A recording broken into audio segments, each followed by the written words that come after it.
Eu gosto muito das suas composições. Eu aqui vou revelar que eu me inspiro muito na sua visão harmônica, na sua visão de desenvolvimento emotivo, no jeito que você faz as mesmas composições, sabe? Eu me identifico, eu consigo entender, eu consigo acompanhar, eu consigo curtir ao mesmo tempo tanto com o lado contemplativo, né, sabe? Como o lado, como fala, intelectual, de falar, me desafia, mas tá ali comigo, sabe? Porque tem coisas que eu gosto, mas que eu não entendo direito o que tá acontecendo, e às vezes eu me distraio e me perco e acaba não me divertindo, sabe? Uhum. E outras que, sim, eu acho muito, sei lá, mas quando eu ouço, todo dia você bota vídeo lá, eu adoro, cara. Adoro mesmo. Que legal. Que momento você... E como foi a composição para você? Em que momento isso aconteceu? Porque você também acompanhou muito artista e também gravou muito em estúdio. Como é que foi essa coisa do seu lado como compositor? Olha, foi interessante. Essa pergunta é muito legal. Nunca ninguém me fez essa pergunta. Né? O porquê que eu comecei a compor. Eu comecei a compor de dor de cotovelo, cara. Mas dor de cotovelo não era de namorada, não. É de um amigo. De um amigo meu.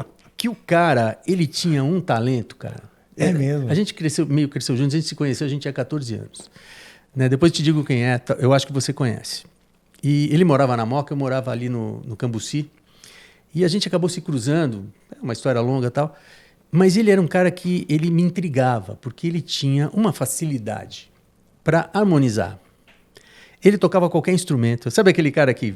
Dá raiva. Cara, dá raiva. O cara pegava violão, tocava, pegava baixo, tocava, pegava flauta, tocava, pegava piano, tocava. Não, pô, por que ele é assim, eu não sou, né?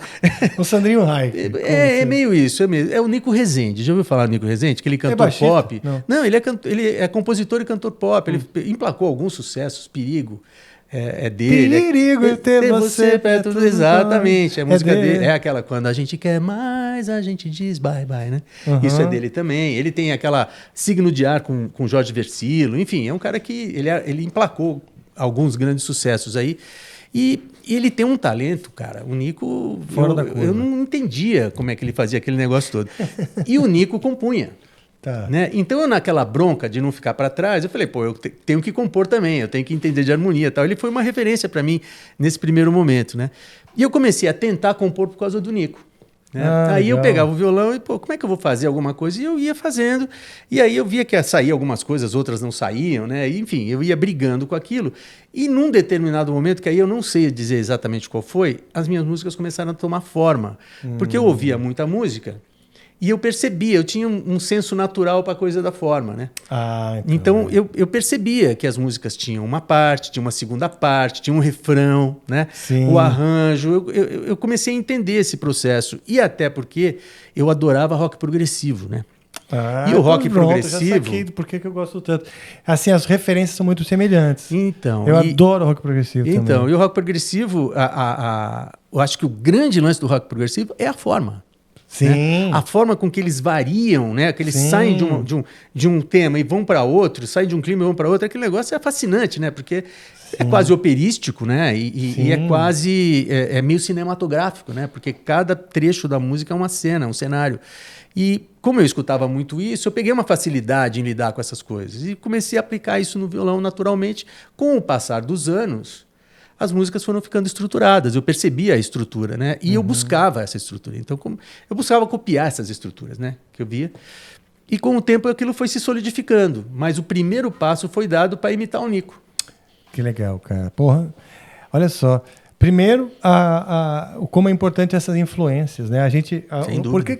Por que, sei lá, os caras falam, pô, por que tem tanto guitarrista bom em São Paulo? Porque eles estão no mesmo lugar. A gente aprende muito um com o outro, você convive, um puxa o outro, seja pelo desafio, pela uma competição saudável, né? Porque um vai puxando o outro, e acho que o convívio com outros músicos é o maior aprendizado, você não acha? A gente aprende por osmose. Né? Você está numa escola, se você tiver aula com o melhor professor do mundo numa escola sozinho, você vai aprender, mas vai aprender no ritmo. Mas se você está numa classe que tem mais 10 caras, todos eles bons, com quem você convive, você aprende muito mais rápido. Eu digo assim, eu acho que é uma questão assim, pô, como é que aquele cara faz aquilo? Você ouve no disco. Aí quando você vê ele fazendo, mas não é tão difícil. Vou fazer também. Pronto, quebrou a barreira, já era. Né? Então o convívio traz esse aprendizado por osmose que acelera tudo e é o mais saudável que tem, na minha opinião. Sim. Né? Então o grande lance de você aprender música é aprender perto de outras pessoas. E o clã era um ambiente assim. Verdade. O clã era um ambiente assim. Tinham muitos músicos bons lá. Bom, o Zimbo Trio, né, já era uma entidade na época, e aí passou a formar professores e alunos, né? O Derico e toda a turma.